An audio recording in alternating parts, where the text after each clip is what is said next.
মুফতি আব্দুল মালিক দামাত বরকাতুহুম কুমিল্লার সন্তান, লাকসামের সন্তান, জাতীয় মসজিদের খতিবের মিম্বর পেয়েছেন। উনাকে তো আমি ছোটবেলায় নিজে দেখেছি এবিসিডি, তারপরে সরাসরি লেখা, বাংলা লেখা শিখতে। কখন দেখেছি? যখন উনি শেখ আব্দুল ফাত্তাহ আবু গুদ্দা রহমতুল্লাহ আলাইহির সোহবত সেরে বাংলাদেশে এসেছেন, তখন উনি চিঠি লিখতে পারতেন না। এ কারণে শরীয়তে ইসলামে বড় আলেম যে হয় তার দাম ইলমের কারণে বড় হয়ে যায়। মুফতি আব্দুল মালিক দামাত বরকাতুহুম কুমিল্লার সন্তান, লাকসামের সন্তান, জাতীয় মসজিদের খতিবের মিম্বর পেয়েছেন।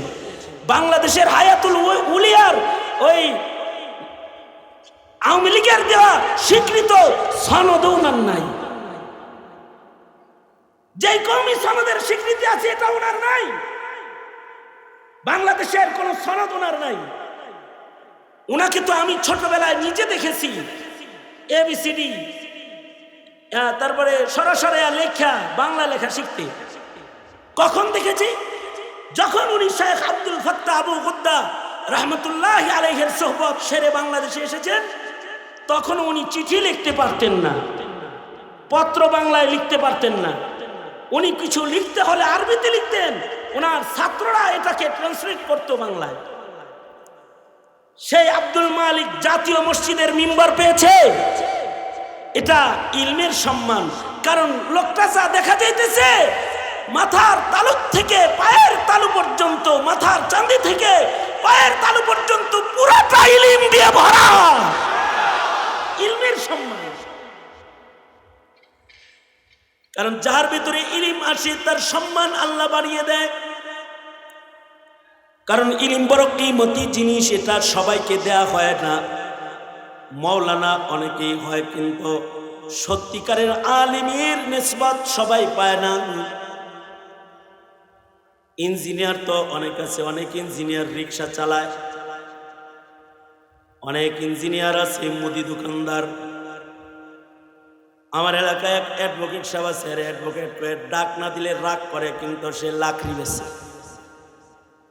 জীবনে কোনোদিন কোর্টের বারান্দায় যায় নাই, কিন্তু তাকে অ্যাডভোকেট বলে ডাক না দিলে রাগ হয়। কারণ হলো তার অ্যাডভোকেট ডিগ্রি আছে।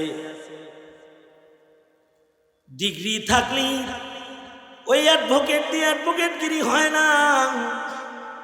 মাওলানা অনেক হয়, জ্ঞানী অনেক হয়, পিএইচডি অনেকে করে, জানাজানি অনেকের হয়, কিন্তু জানাজানির সাথে মানামানি যতক্ষণ পর্যন্ত হয় না, ততক্ষণ পর্যন্ত তার ইলম আল্লাহর কাছে দামি হয় না, সে আলেম হিসেবে স্বীকৃতি পায় না। ইলম যখন তাকে তাকওয়ার সর্বোচ্চ আসনে নিয়ে পৌঁছায় দেয়, তখন তার ইলমটা দামি হয়ে যায়। এ কারণে আবু বকরকে বলা হয় কানা আবু বকর আ'লামানা। আবু বকর সাহাবায়ে কেরামের মধ্যে সবচেয়ে বড় আলেম। আলহামদুলিল্লাহি ওয়া কাফা ওয়া সালামুন আলা ইবাদিহিল্লাযীনা ইসতাফা।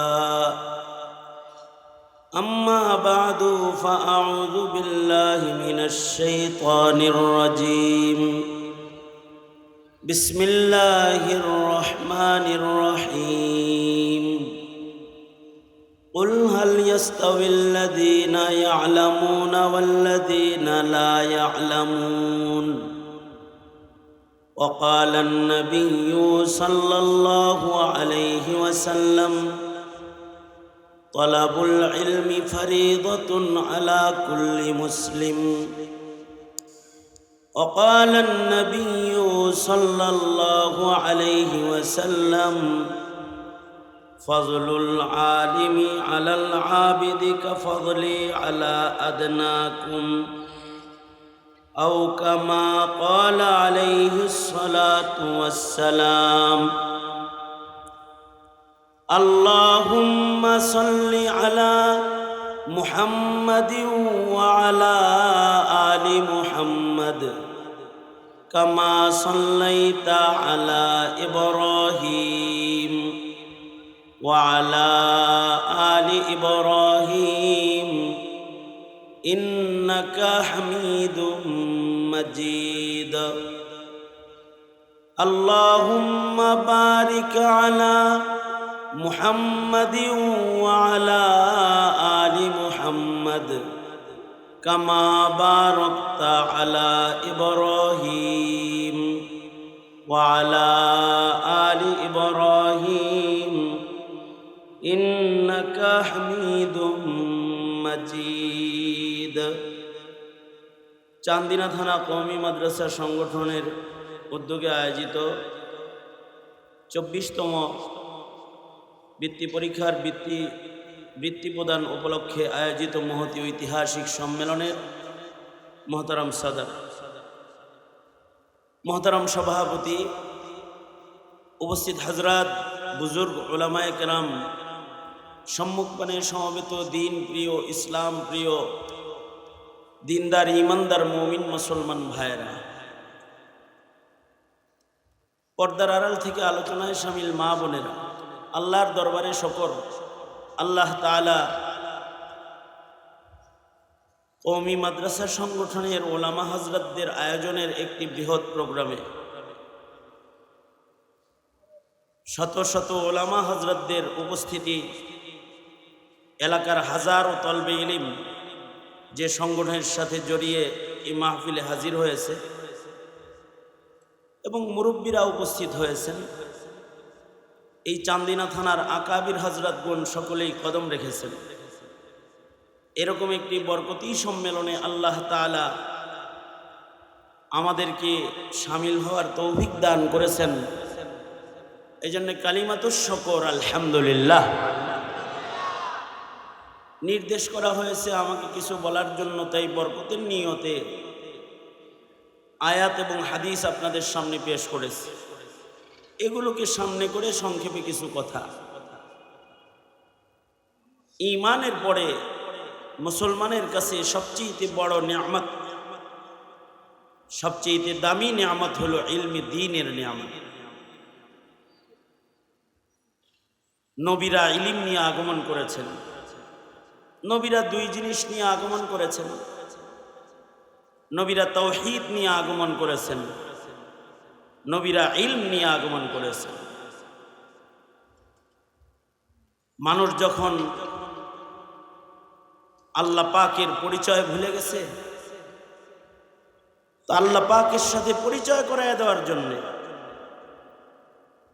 একাত্মবাদ শিক্ষা দেওয়ার জন্য যুগে যুগে নবীর আগমন হয়েছে। আর একাত্মবাদের শিক্ষায় শিক্ষিত মুমিনদেরকে আল্লাহ পর্যন্ত পৌঁছার জন্য নবীদের কাছে ইলম দেওয়া হয়েছে, যে ইলমের দ্বারায় বান্দা আল্লাহর কাছে পৌঁছবে।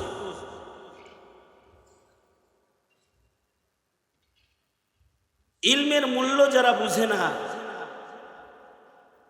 তারা এক সময় ইমানের ঘরে জন্ম হওয়ার পরেও তাদের আল্লাহর সাথে মারিফত নষ্ট হয়ে যায়, ইলমের কদর দানি না করলে। ইলম এটা তো বান্দার সাথে, বান্দার কাছে এত বড় নিয়ামত যে ইলমের দ্বারাই বান্দা আল্লাহর কাছে পৌঁছবে। এ কারণেই নবী পাঠানোর সিলসিলা নাই। আমাদের নবী আলাইহিস সালাতু ওয়াস সালামের মাধ্যমে আল্লাহ তাআলা পয়গম্বর পাঠানোর সিলসিলা বন্ধ করে দিয়েছেন। আমাদের নবী সাইয়্যিদুল মুরসালিন, খাতামুন নবিয়্যিন। আমাদের নবীজির পরে কিয়ামত পর্যন্ত আর কোন নবীর আগমন ঘটবে না। বলেন আওয়াজ করে, এটা না বলাটা ঈমান। আমাদের নবীজির পরে কিয়ামত পর্যন্ত আর কোন নবীর আগমন ঘটবে না। যার কোন নবীর আগমন ঘটবে যে না, তো উম্মত আল্লাহ পর্যন্ত পৌঁছবে কিভাবে? এবং আল্লাহ পাকের মারিফাত উম্মত হাসিল করবে কিভাবে?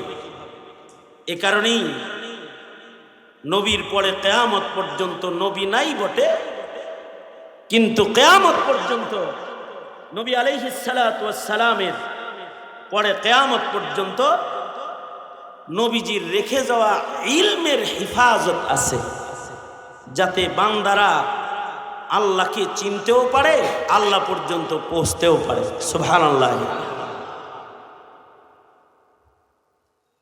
এই ইলমের হেফাজত দামি জিনিস তো, এটা নবীদের জন্য বরাদ্দ ছিল। যুগে যুগে ইলমের নিয়ামত নবীদেরকে দেয়া হয়েছে। এই দামি নিয়ামতটাকে আল্লাহ তাআলা হেফাজত করবেন জিম্মাদারি নিয়েছেন। আল্লাহ বলেন, ইন্না নাহনু নাযালনা যিকরা ওয়া ইন্না লাহু লাহাফিজুন। ইলম নাজিল করেছি আমি, কোরআন আমি নাজিল করেছি, এটার হেফাজত করার জিম্মাদার আমি আল্লাহ। বলুন, কোরআন কার ইলম? কার কালাম? ইলম। কোরআন কার কালাম? এর হেফাজত করবেন কে?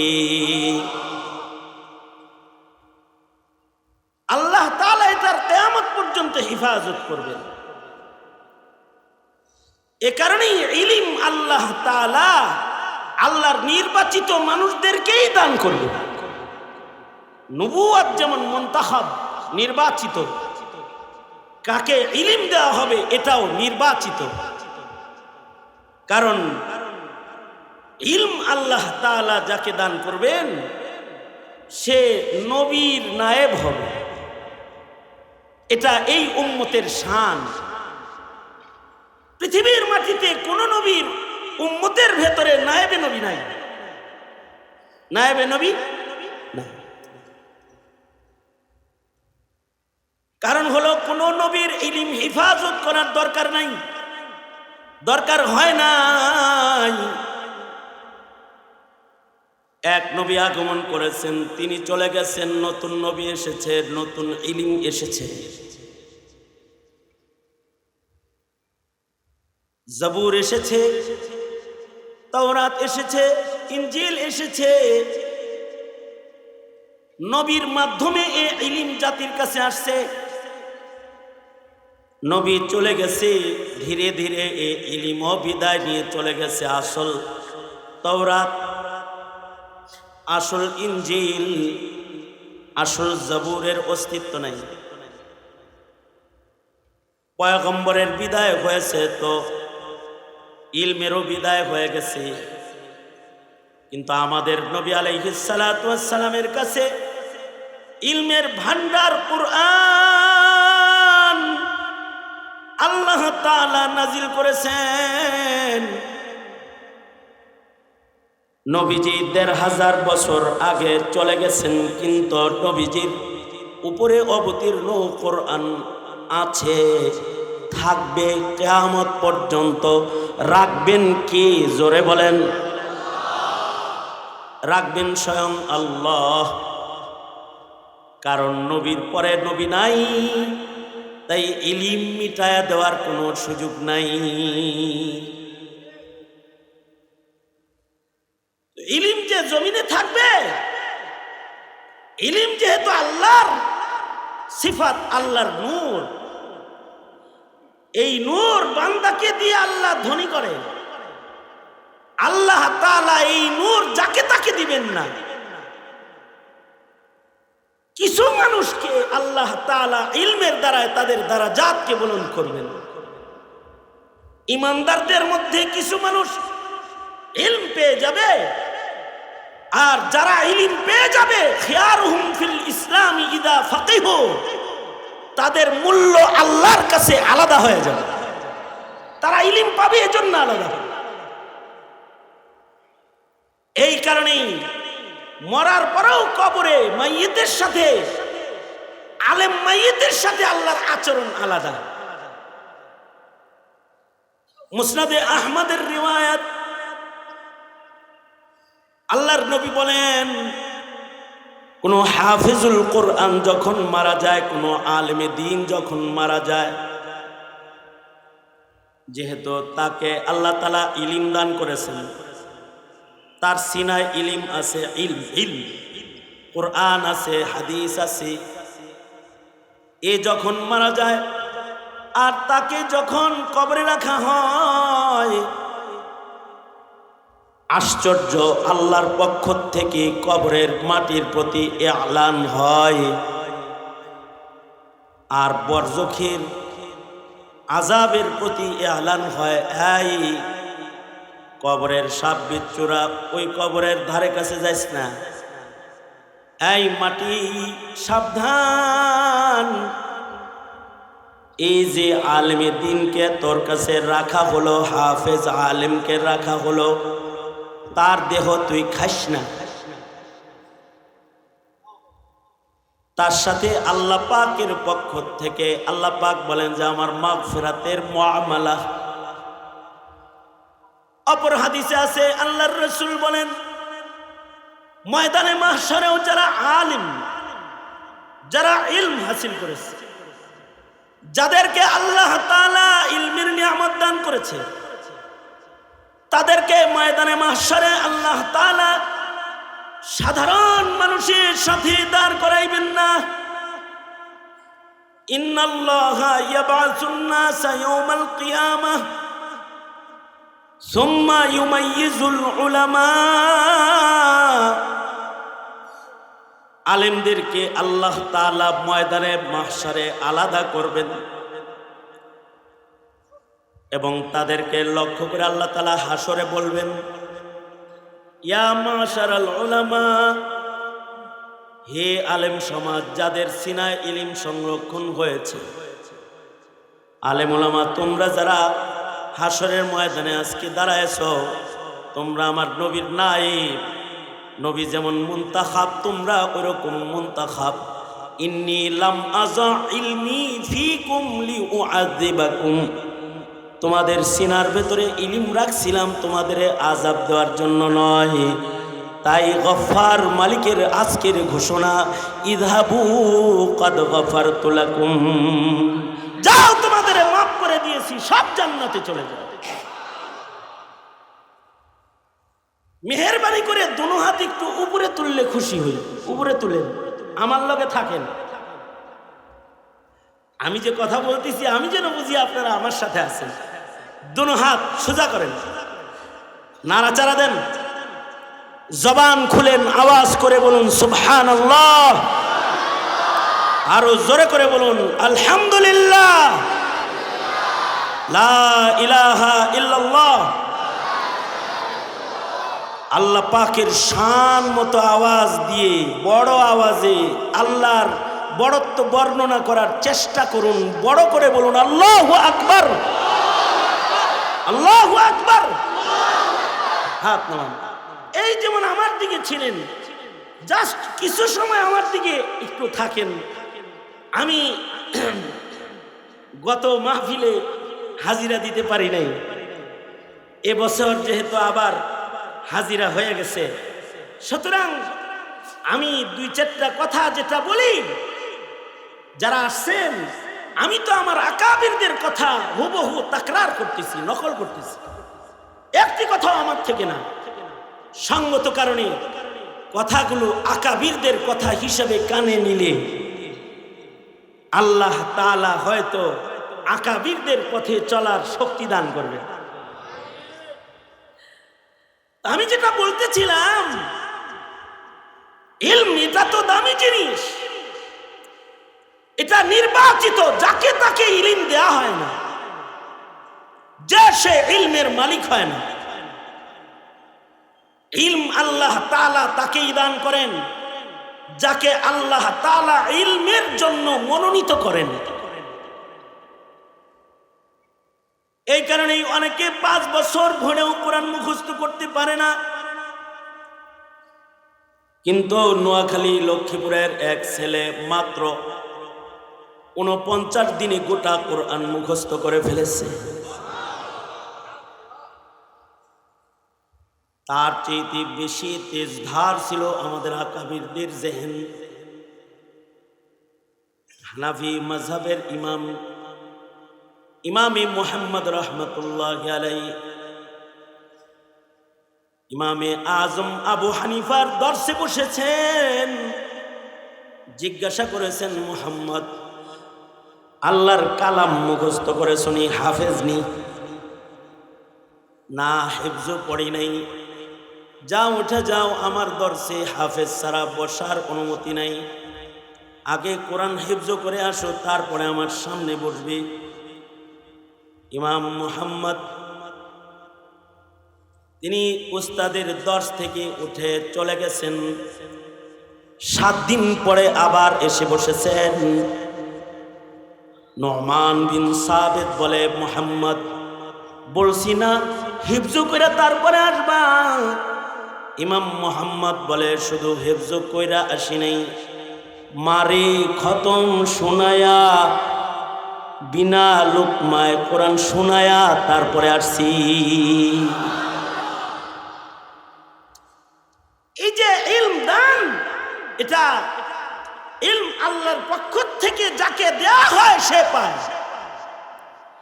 এই কারণেই রাসূলকেও আল্লাহ খোদ বলতেছেন, আল্লাহ নিজে বলছেন রাসূলকে, নবী আরবিকে, আমাদের নবী আলাইহিস সালামকে, অকুর রব্বি জিদনি ইলমা, বন্ধু আপনি বলুন, হে আমার প্রতিপালক, আমার ইলমকে আপনি বৃদ্ধি করে দেন। আমার কাছে আপনি বেশি ইলম চান, ইলম বাড়াইবার দোয়া করুন। নবীজিকেও নির্দেশ করা হচ্ছে, আপনিও আমার কাছে ইলম চান। নবীজিরে দোয়া শিখায়া দিয়া, দোয়া করায়া, এরপরে আল্লাহ তাআলা এমন ইলম আমাদের নবীজিকে দান করেছেন।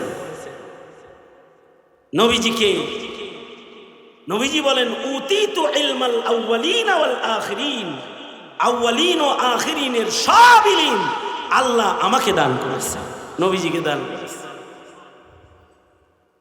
নবীরা ইলমের বাহক, কিন্তু সকল নবীর ইলম এক জায়গায় করলে, আর আমার নবী বিশ্ব নবীর একার ইলম আর একদিকে রাখলে, আমার নবীর ইলমের ওজন বেশি।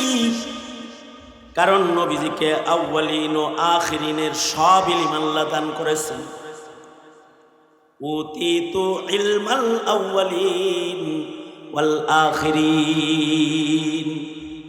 নবীজি বলেছেন, আমার ইলমের ওয়ারাসাত আমার উম্মত পাবে। নায়েবে নবী আমার উম্মতের ভেতরে হবে, কারণ আমার পরে কোনো নবী নাই,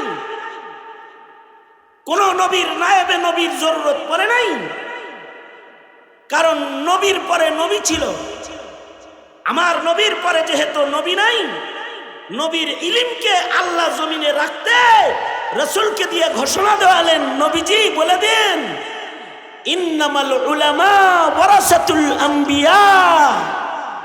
আপনি বলে দেন যে আপনার উম্মতের যারা আহলুল ইলম, যারা ইলমওয়ালা, তারা নবীদের ওয়ারিস। আল্লাহু আকবার, জোরে করে বলেন, নবীদের ওয়ারিস তারা। নবীদের যেমন একটা সম্মান আছে, আলেমেরও সম্মান আছে। রাসূল বলেন, উলামা ইয়াশফাউ ইয়াউমাল কিয়ামা আল আম্বিয়া ওয়াল উলামা। নবীরা যেমন ময়দানে মাহশারে নিজের উম্মতের জন্য শাফাআত করবে, আলেমরা ওইরকম তাদের ভক্তদের জন্য শাফাআত করবে।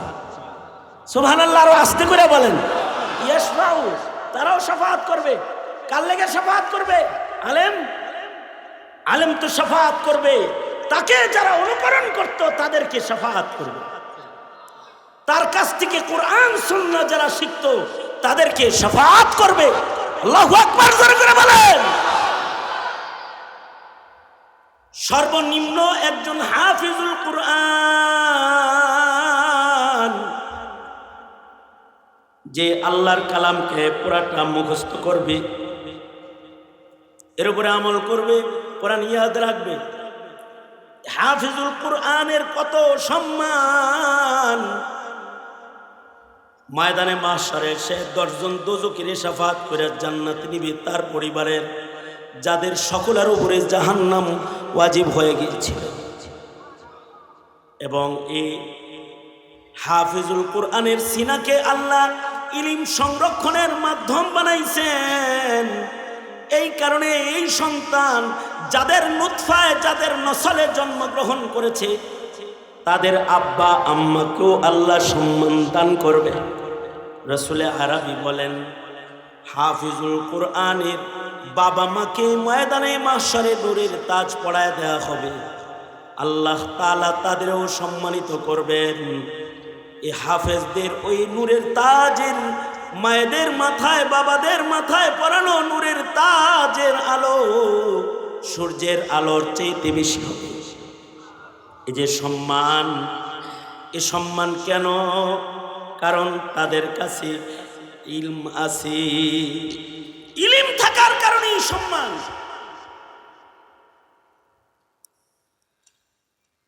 ইমামে মুহাম্মদ রাহমাতুল্লাহ আলাইহির ইন্তেকাল হয়ে গেল। ইমাম মুহাম্মদের ইলমি মাকাম কি?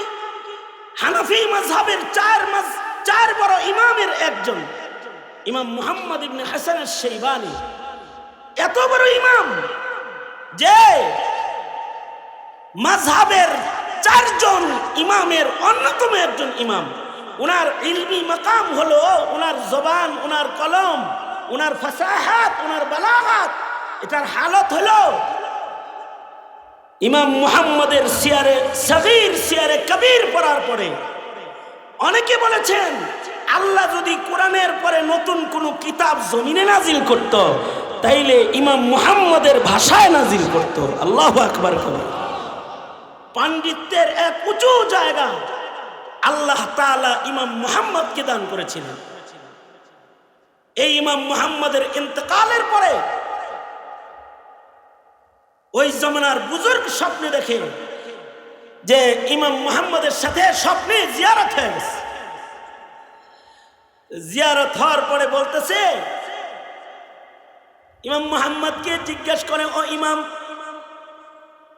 আপনার তুই ইন্তেকাল হয়েছে? জি ইন্তেকাল হয়েছে। আল্লাহ আপনার সাথে কি মুআমালা করেছে? আমার সাথে তো আল্লাহ তাআলা ভালো মুআমালা করেছে। কোন আমলের কারণে? কোন আমলের কারণে? তো ইমাম মুহাম্মদ বলে, ইমামে আজম আবু হানিফা রহমতুল্লাহ আলাইহির ছাত্র হয়ে ইলম শিখার বরকত। আমি যে ইলম শিখছি, ইলমে দ্বীন শিখছি, ইলমে দ্বীন শিখার কারণে, আমার ইলমের কারণে আল্লাহর পক্ষ থেকে বলা হয়েছে, মুহাম্মদ যাও, ইলম শিখছিলা এ কারণে তোমাকে মাফ করে দিলাম। তবে ইলম খালি শিখলেই হয় না, তার ইলম যার ইলমের উপরে আমল আছে ওইটা হলো ইলমে দ্বীন। যার উপরে আমল হয় তার ইলম সত্যিকারের ইলম, তার মালুমাত আসল মালুমাত, যেই মালুমাত দিয়ে মামুলাত গঠন হয়। যদি আলেমের ইলমের উপরে আমল না থাকে তাহলে বলে ইলমু বিলা আমালিন ওয়াবালুন। যদি কেউ আমল না করে শুধু শিখে কয় জানি জানি আমরাও জানি, এটা ইলম না। যারা শুধু জানে কিন্তু মানে না তারা আলেম না। তারা কি না? জোরে বলেন, আওয়াজ করে বলেন, আওয়াজ করে বলেন, তারা কি না? জানে কিন্তু মানে না, তারা আলেম না। আলেম হলো তারা যারা জানে এবং মানে, এমন মানে যে তাকওয়ার সর্বোচ্চ আসন দখল করে, তারা হলো উলামা। এ কারণে আল্লাহ তাআলা বলেন, ইন্নামা ইয়াখশাল্লাহা মিন ইবাদিহিল উলামা। আল্লাহ বলেন যে আমার বান্দাদের ভিতরে আলেমরাই কেবলমাত্র সবচেয়ে বেশি আমারে ভয় করে। আল্লাহকে সবচেয়ে বেশি ভয় করে আলেমরা। কেন? কারণ হলো আলেমরা আল্লাহকে চিনে। আকুলির রহমান ফাসআল বিহি খাবীরা, যে খবর জানে না তাকে জিজ্ঞাসা করা হয়েছে। যার কাছে আল্লাহর খবর আছে, আল্লাহ পর্যন্ত পৌঁছার ইলম যার কাছে আছে, তার কাছে জিগায় জিগায় রাস্তা চলো। আর জিজ্ঞাসা করো, ফাসআলু আহলা যিকরি ইন কুনতুম লা তা'লামুনা বিল বাইয়িনাতি ওয়াজ জুবুর। তুমি দলিল আদিল্লা সহ তুমি জানো না, তাহলে আল্লাহ সম্পর্কে আল্লাহ পর্যন্ত পৌঁছার পথ কি সম্পর্কে যে দলিল আদিল্লা সহ জানে, যাকে আল্লাহ ইলম দান করেছে তাকে জিজ্ঞাসা করো। এ কারণে শরীয়তে ইসলামে বড় আলেম যে হয় তার দাম ইলমের কারণে বড় হয়ে যায়। মুফতি আব্দুল মালিক দামাত বারাকাতুহুম কুমিল্লার সন্তান, লাকসামের সন্তান, জাতীয় মসজিদের খতিবের মিম্বর পেয়েছেন। বাংলাদেশের হায়াতুল উলিয়ার ওই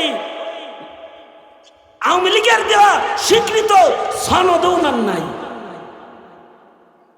যে কওমি সনদের স্বীকৃতি আছে এটা ওনার নাই, বাংলাদেশের কোন সনদ ওনার নাই। ওনাকে তো আমি ছোটবেলায় নিজে দেখেছি এবিসিডি, তারপরে সরাসরি লেখা বাংলা লেখা শিখতে। কখন দেখেছি?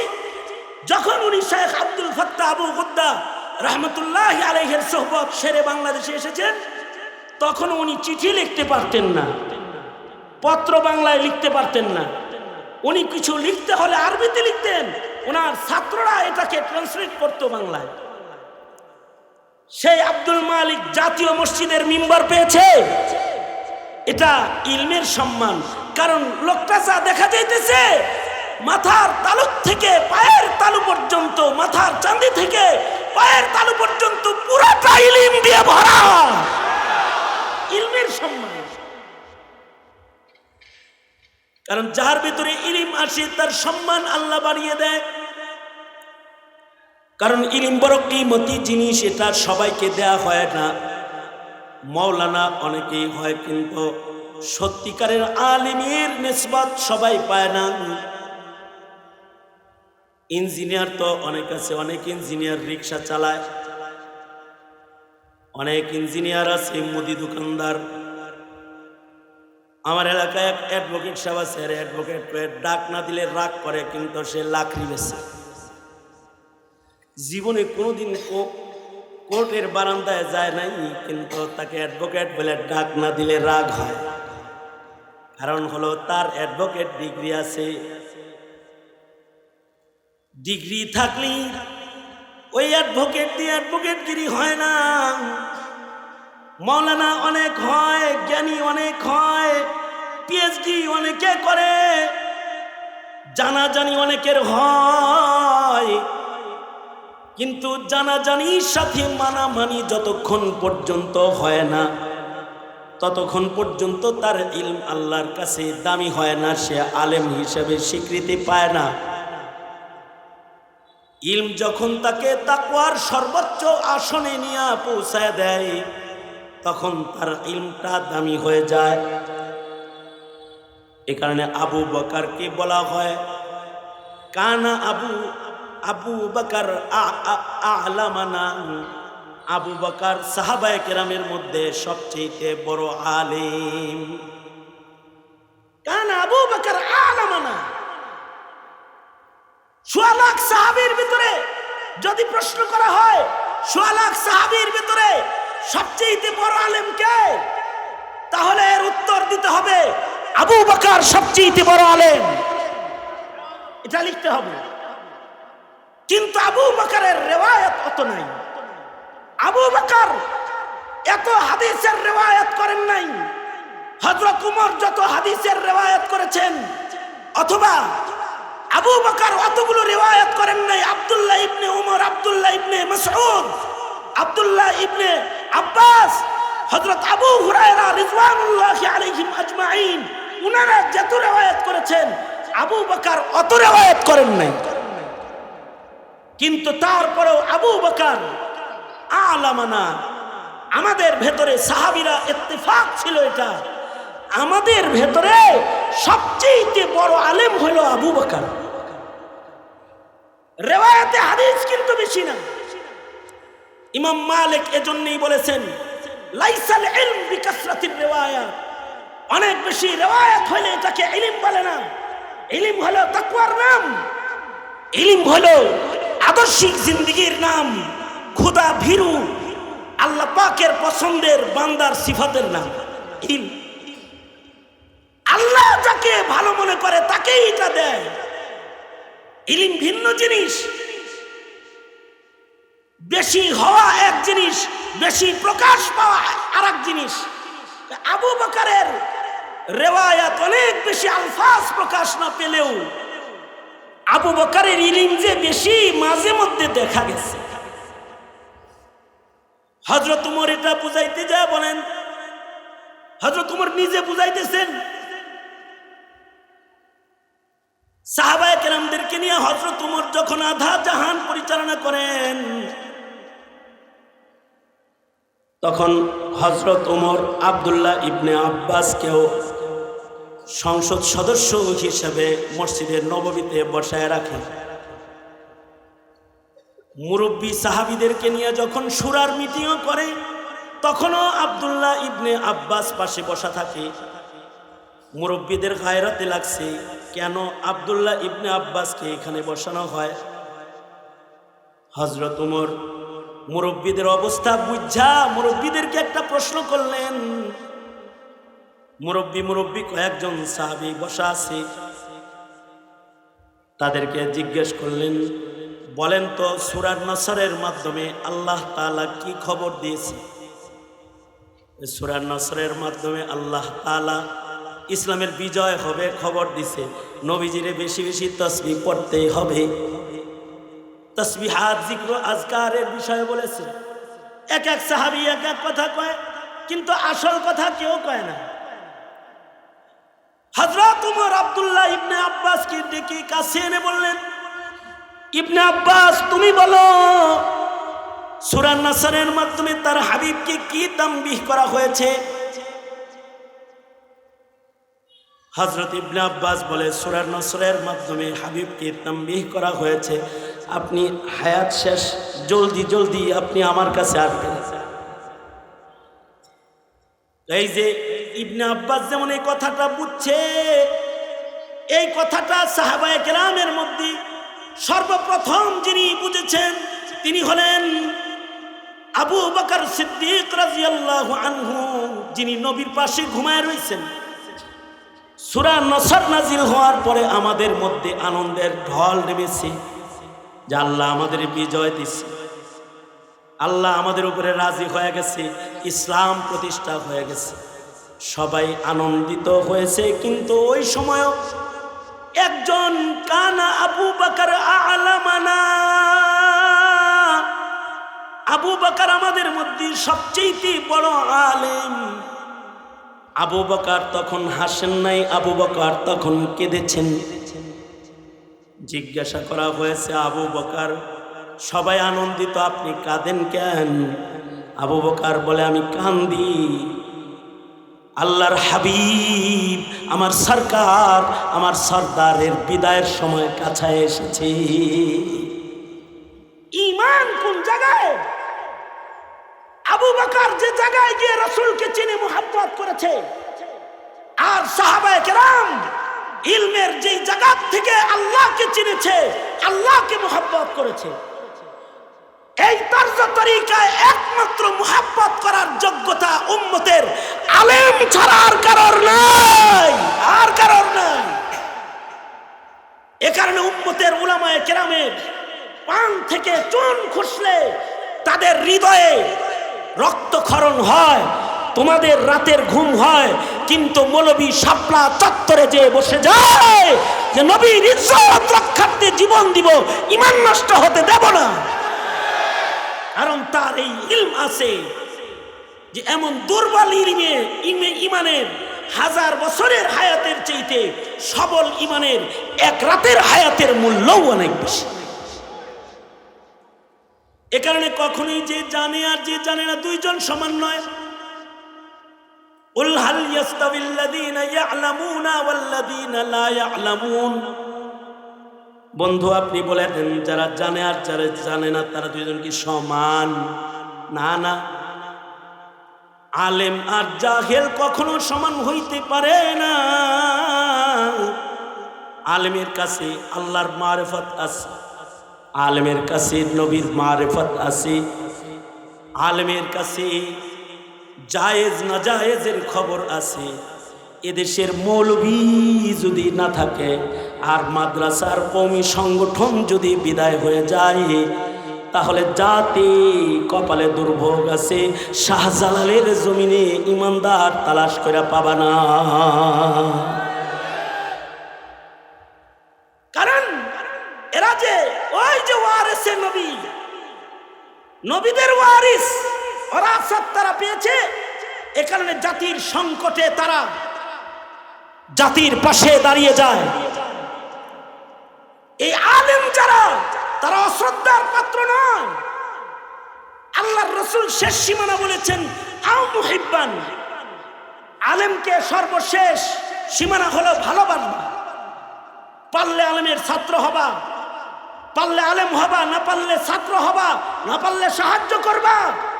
তা যদি নাই পারো, আলেমকে ভালোবাসতে থাকবা। সাবধান, দুশ্মন হবে না। দুশ্মন হইলে কি হবে? হালাক হবে। হ্যাঁ, হালাকের দৃষ্টান্ত কি তোমরা দেখো না? এই তো 3 মাস আগে আওয়ামী লীগ হালাক হয়ে গেল, আওয়ামী লীগের পতন হয়ে গেল।